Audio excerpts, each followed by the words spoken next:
Hi, I'm Gary White for Central Kentucky Television, and this is Political Focus here on Central Kentucky TV. We're going to be talking about the political season, which is going to be really big in 2014 for us here in Kentucky, which we have a lot of state elections going on, but also a lot of local elections. A lot of our offices here in the counties of Marion, Washington, and Nelson will be up for election. So we're going to have a lot of political talk going on for the next few months here on Central Kentucky Television. And to kick off the show, we decided to have a representative from each of the Democratic and Republican Party here in Nelson County. And we have Chad McCoy, who's going to be giving us the Republican Party point of view. Exactly, and I'm on the right, you can see that. Exactly, right? And you are a lifelong Republican. Lifelong Republican. Started out as a young Republican?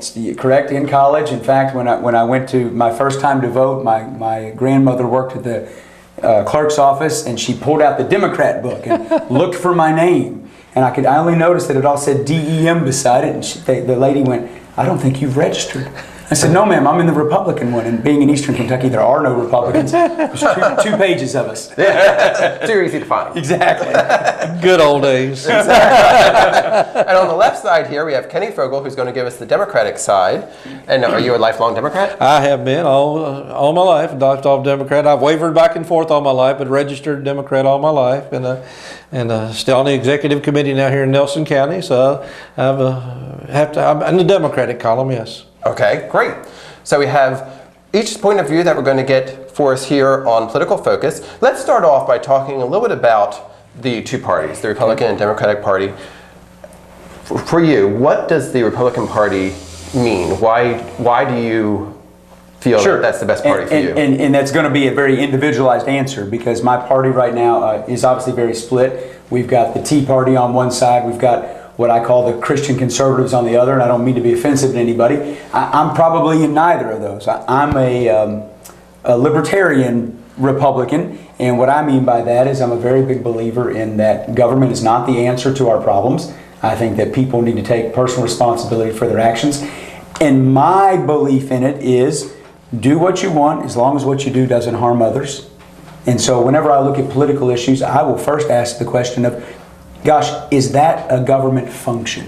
Mm-hmm. Should we have the government even being involved in this area? So I'm a limited government person, okay, which is why I'm Republican. So limited government. Limited government. Okay. How about over here, the Democratic Party? Well, Democratic Party, and he says his party is in disarray right now. Ours is always in disarray. we rarely agree on anything, as you can go from a very liberal Democrat to a very conservative Democrat, and it's almost like there's two different parties, but we always talk about the big tent, I guess you would say, and we end up with a lot of people that, I'm not going to say we don't want, but we get all the people that nobody else wants. I mean, we get a lot of minorities. We get a lot of we get gays, the people that before had no place to be. We get the gay population. We get the minority population. We got the women population. But again, we've got people that are maybe belong to NRA, and then again, someone belongs to ACLU. So we're a very diverse party, but at the same time, we're all focused pretty much, and I'm not saying this is any way in class warfare way, but it's more of an issue of, does government have a role in some parts of our lives? And we feel like they've got somewhat of a role. I mean, not necessarily the Robin Hood syndrome where you take from the rich and give to the poor, but you see such a gap. You see such a huge gap between the haves and the have-nots that the have-nots really have no way of catching up. I mean, you can always say, yeah, you can pull yourself up by the bootstraps, and yes, there are examples of that. But the average person that born into poverty is going to stay in some level of poverty the most of their lives unless they get some public education help, or they get some help with health care, or they get some help with unemployment issues, training, things of that nature. And that to me is what government's role is. The role is, they say, you know, you can give somebody the fish or teach them how to fish and they'll live the rest of it. And you got to teach them how to fish. But at the same time, you don't just give them the fish. And if that's all you do, then yeah, you failed. So I guess that's where we see a difference sometimes. And sometimes I think the Republicans look at us and say, well, yeah, we don't feel like giving you a handout, but we don't look at it as much as the handout as the opportunity. And I guess that's the word I would use more so than anything when I'm talking about Democrats. Okay, so we have limited government and we have government providing opportunities. Right. So there are two kind of distinctions. I think it's a distinction pretty well. Yeah. Yep. Okay. Now, before we got started, we were saying we have a Republican and a Democrat here, and they're kind of the two parties that exist here in the United States Right. primarily. But there are some other parties, and you actually mentioned one, the Libertarian Right. Party, and actually one of our U.S. senators' father is the big Libertarian. Sure. Right. So tell us a little about how would you define Libertarian? And a true libertarian would go to the extreme of almost that we don't need any government, and that every man for yourself, with that mantra of do what you want as long as what you do doesn't harm others. Government only stepping in possibly on like the police power, to enforce that.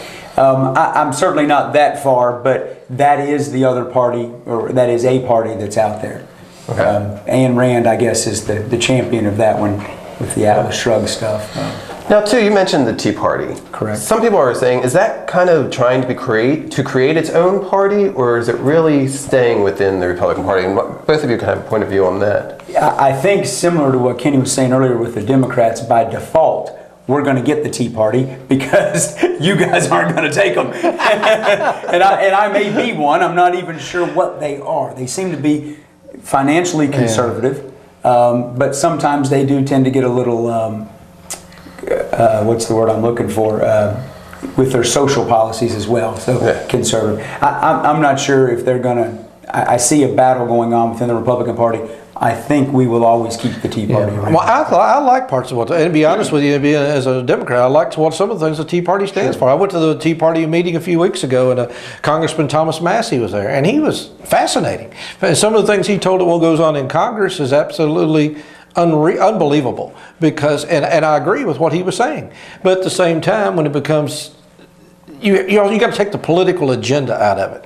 And if what Thomas Massey and what I see a lot of Tea Party people say is they're looking for independence. Let's go to Washington, D.C., let's make up our own mind, let's decide how to vote how we want to, let's work with our constituents. But in reality, when they get to Washington, D.C., what happens, not necessarily the Tea Party, they all become one big clique. And you've got Nancy Pelosi or John Boehner or Harry Reid or Mitch McConnell basically calling the shots and everybody else falling into line. And the Tea Party, that's their thing. They don't want to fall into line. Right. And I think that's the big thing, whether it's liberal or conservative. The Tea Party basically wants a voice without falling into line. And I'm not saying it's non-realistic, but when you get to Washington, D.C. level, you're talking money. And you're talking huge money. And somebody like Thomas Massey apparently has a pretty good amount of money somewhere coming in, because if he doesn't, they're going to be coming after him hot and heavy at the establishment level, because they don't like people like that. And that's why the Tea Party is having such a hard time getting a grasp, because I see exactly what they're saying. It's just like the original Tea Party. I think we should have a voice, but we don't. And that's where we sort of fall into our little party lines. Right. And both of them, I'm going to admit, I'll be the first one to admit, we've got some serious problems in the Democratic Party. I mean, I'm not going to sit here and say everything the Democratic Party does is just fantastic, because it's not. But there's a lot of things we do that are good, and we work within the system to fix the things that don't work and hopefully do better on the things that do. Now, October has some big issues coming up. Right now, I think we're just a few days away from the potential shutdown of government because of the inability for compromise, it seems. Right. What's your point of view on what's going on with that situation? Well, obviously you got to compromise, and I do that. That's one place I do disagree with the Tea Party. They're working independently, but they don't see the compromise there. And I think if there's three of us sitting in this room, there's not one of us maybe a little more smarter than the others, but you put all three of us together, we're going to come up with a good idea. I may not like parts of your idea, but we're going to work together. That's just like with the Affordable Care Act, and that's where the problem comes in right now. The Affordable Care Act, a lot of people say, well, we don't know what's in it. Well, we know basically what's in it. We know a lot of specifics, and yeah, there's some unknowns. But to shut down the government over just those few unknowns that we can put into effect, any law, I don't care what law was ever went into effect, whether it was Social Security, Medicare, what law went in the last 100 years, Lincoln's days, needed fixing at some point. There's no perfect law, and that's where on this one, let's compromise, find some happy medium. And there's some saying, again, leave your hands off of it. Leave your hands off. We're not going to fool with health care at all. Government has no role in it.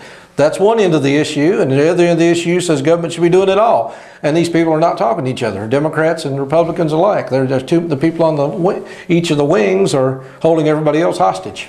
And there's that big issue, and there's also, by mid-October, is going to be raising the debt ceiling as well. What do you think there? Again, I think unfortunately we're going to see a small part of what it looks like to be my party hold us hostage again, trying to do something on the health care issue, which is crazy to me, because if you look back historically, Republicans have never had a problem with the debt ceiling. And I think if people understand what the debt ceiling really is, it's not increasing necessarily new debt. It's debt we've already agreed to pay. We've got to pay those bills. And forever we were the gold standard in the world for our economics, and we got dinged the last time they did this. Moody's and S&P reduced our credit rating. To the average person walking the street, you may not have thought through what does that mean to you, but it's really important. It changes how we borrow money for our houses, what that's going to cost. It changes the ability for us to get cars, for us just to live our lives. And I think it's very irresponsible of my folks to be sort of playing that game that they're playing right now. I agree with them that Obamacare, or whatever you want to call the law, it's a bad idea from my perspective. Not because it's a bad idea that we don't need to help in healthcare. I am a big believer that the economy, like the environment, is this massively complex thing, and you can't just go in and say, I'm going to fix it by doing this, because the ramifications that are going to flow from there are unforeseeable, and I think are going to be catastrophic. That's my fear. And now, fear is not a reason not to do something, but I think what we've done is maybe too much. And I don't know if anybody's had the opportunity to actually read the opinion that Chief Justice Roberts wrote on the law. If you haven't, go get it. It's number one, it's a primer in government authority, but that law was actually declared unconstitutional. The Obamacare, when you read it, Section 2 said it's an unconstitutional power of Congress to try to force people to do this. But it got upheld as being a tax. And so the law was allowed to stand, not because Congress had the power to do it, because Congress had the power to tax us. And that's maybe not happened in our lifetimes, that a law got declared unconstitutional from a congressional power standpoint. And that ought to say something, but I don't hear anybody but me, beating that drum. But it's going to come back. I think it's going to be something that's bigger than we realize. Well, I too disagree with the individual mandate. I hate that part, because that part, and that's the part. That is, if you take that part out of it, but if you take that part out, there's no teeth in it. Right. So if you take that part out of it, it doesn't work. So you just wasted all their time anyway. So Obamacare would be absolutely worthless if you take the individual mandate out. But putting it in, I hate the word mandate to begin with, but that's the only way the Obamacare will work. And basically, the way I look at it, we've been paying for all this all along anyway. If you go down to the hospital on a Friday night or Saturday night, there's people down there, and they're not down there for emergency reasons. They're down there, that's their primary care physician, and they don't have the money to pay for it. Government's already paying for it.